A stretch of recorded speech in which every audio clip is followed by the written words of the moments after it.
Hello and welcome back to the Crime Reel.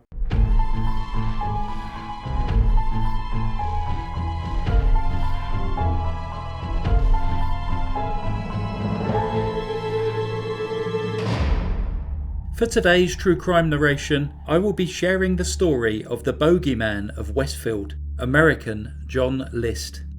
John Emil List was born in Bay City, Michigan on September the 17th, 1925 to 66-year-old John Frederick List and his 38-year-old wife, Alma.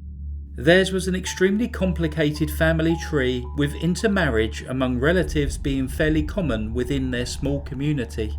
John's parents, who were also first cousins, provided him with a very strict upbringing in the house that they owned on South Winona Avenue in Bay City, Michigan. It is reported that John's mother in particular was very domineering and overprotective.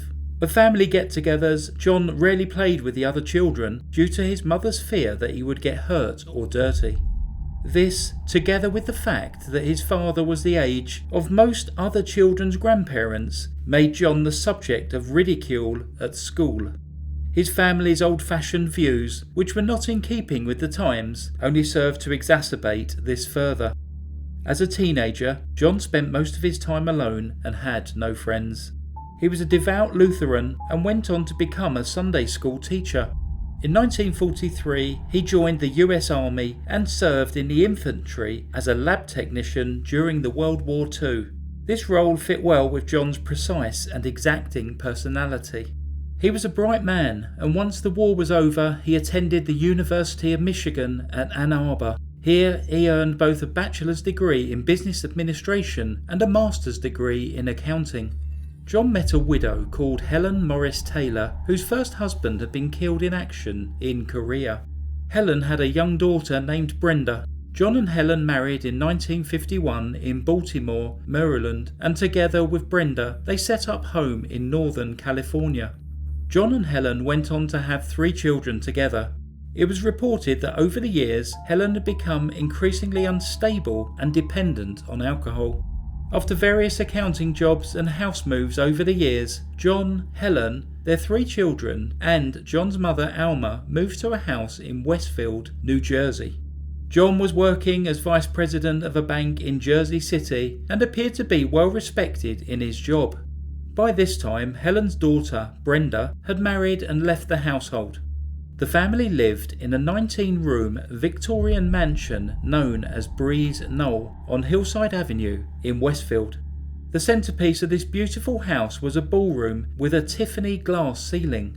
From the outside, it would appear that things were going incredibly well for John List.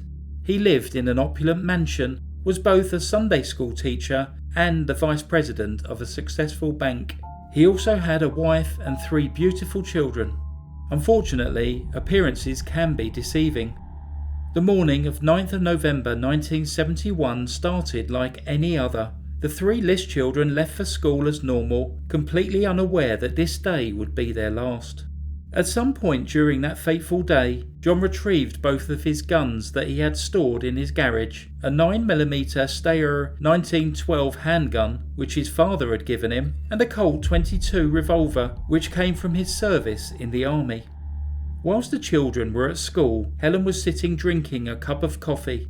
John approached her and calmly shot his wife in the back of the head. He then went upstairs and spoke to his mother, Alma, while she was eating her breakfast. Alma asked him about the noise that she had heard, and he said it was nothing to worry about. He then pulled out a gun and shot 84-year-old Alma above the left eye. Both his wife and mother died immediately. Later that day, when his daughter Patricia and son Frederick returned from school, he shot them both in the back of the head. They were just 16 and 13 years old. John then went to his bank and closed the accounts of his wife and mother, withdrawing all of the funds. Later that afternoon, he went to his oldest son's school and then watched his son play in a soccer game as though nothing had happened. When he took his son home, they entered the kitchen and John pulled out his gun. He then shot and killed his 5th victim of the day. Even more disturbingly, it was later discovered that he had actually fired 10 shots into the boy's face and chest to ensure that he was dead. John then placed the bodies of his wife and children into sleeping bags and lined them up in the opulent ballroom of their home. He left his mother in the attic room where she had been killed, presumably because her lifeless body was too heavy for him to move. He then cleaned the various crime scenes, removed his picture out of every family photograph, and left. The murders remained undiscovered for almost a month. John had notified both schools and employers to say that the family would be absent, as they were all going to North Carolina to look after a sick relative. He had stopped the milk, mail and newspaper deliveries, and it was only after neighbours noticed a lack of activity at the house that one of them called the police. The bodies were discovered on December 7th, 1971. In a letter found in his study, John wrote to his pastor detailing how he had seen too much evil in the world and that he had killed his family in order to save their souls. The police launched a nationwide manhunt to find John.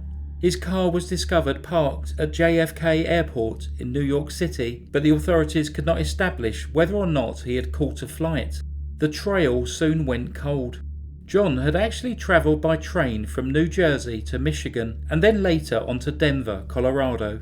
In early 1972, he settled in Denver and took an accounting job using an old school classmate's name, Robert Peter Clark, choosing to be known as Bob. In 1972, he was cited as a possible suspect in the famous D.B. Cooper piracy case. He had disappeared just 2 weeks prior to the plane being hijacked and also matched the hijacker's description. He was considered a suspect as many felt that, as a mass murderer, he would have nothing to lose. However, in later years, he was eliminated from the D.B. Cooper theory. During his time in Denver, he joined a Lutheran church, and at one of these sermons in 1977, he met a lady called Dolores Miller. Dolores and John married in 1985, with John still using the alias Bob Clark. In 1988, they moved to Virginia, and John carried on working as an accountant. They bought a house in nearby Midlothian and led a normal married life. This, however, was soon about to change.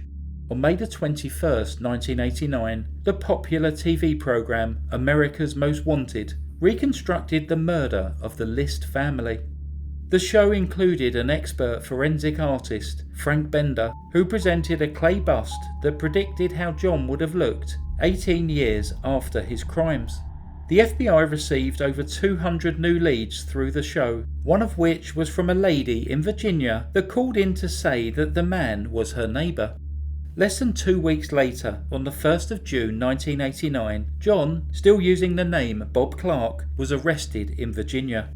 He claimed to be innocent of 5 counts of murder and continued to insist that he was Robert Clark, not John List. Early in 1990, at a pre-trial hearing, John's public defender acknowledged that his client was in fact John Emil List. At this point, law enforcement could prove this with fingerprint evidence. His deceit had finally come to an end. At the trial, John stated that, at the time of the murders, he had severe financial difficulties as he had lost his job at the bank and his home was on the brink of foreclosure. He had been leaving for work each day to pretend that all was normal, and he was defrauding his mother in order to pay the bills. He also claimed that he was struggling to cope with his wife's alcoholism. On April 12, 1990, John was finally convicted of 5 counts of first-degree murder. Many people in the court applauded once the verdict was announced. At the trial, the judge said John Emil List was without remorse and without honour, and went on to say that after 18 years, 5 months and 22 days, it was now time for the voices of Helen, Alma, Patricia, Frederick and John F. List to rise from the grave. John was sentenced to 5 terms of life imprisonment to be served consecutively. He appealed his convictions on the grounds of PTSD and inadmissible evidence. Both of these appeals were rejected. In an interview in 2002, he finally expressed a degree of remorse for his crimes. He was asked why he hadn't taken his own life, to which he replied that suicide would have barred him from heaven, where he hoped to be reunited with his family one day. Ironically, in 1972, a year after the murders, Breeze Knoll, the mansion where the murders had taken place, was destroyed by arson. In the charred remains, investigators found the stained glass skylight from the ballroom of the house. This Tiffany skylight was valued at more than $100,000 at the time of the murders. John's debts, which by his own admission were a primary factor in his motive to kill, were less than $15,000. Simply selling this skylight could have resolved all of his financial issues. On March 21st, 2008, John died of pneumonia at the age of 82 after spending less than 20 years in prison for his crimes. No one came forward to collect his remains. The monster that had taken away 5 lives in cold blood was finally dead. Please add any comments down below. For those of you that may have heard me cover this case before, this was actually my first ever video, and I've recently been listening to some of the old cases and I really felt embarrassed by the audio quality. I will be removing a lot of videos and re-releasing to improve upon this. I guess the bonus for you is that you will get some extra videos to listen to with random releases during the week. I will leave a link to the old video in the description just in case you want to hear my first ever case. Thanks very much for listening to the Crime Reel. Stay safe. Goodbye. Psst. Were you there for my first ever video over 2.5 years ago? Let me know if you were. Goodbye.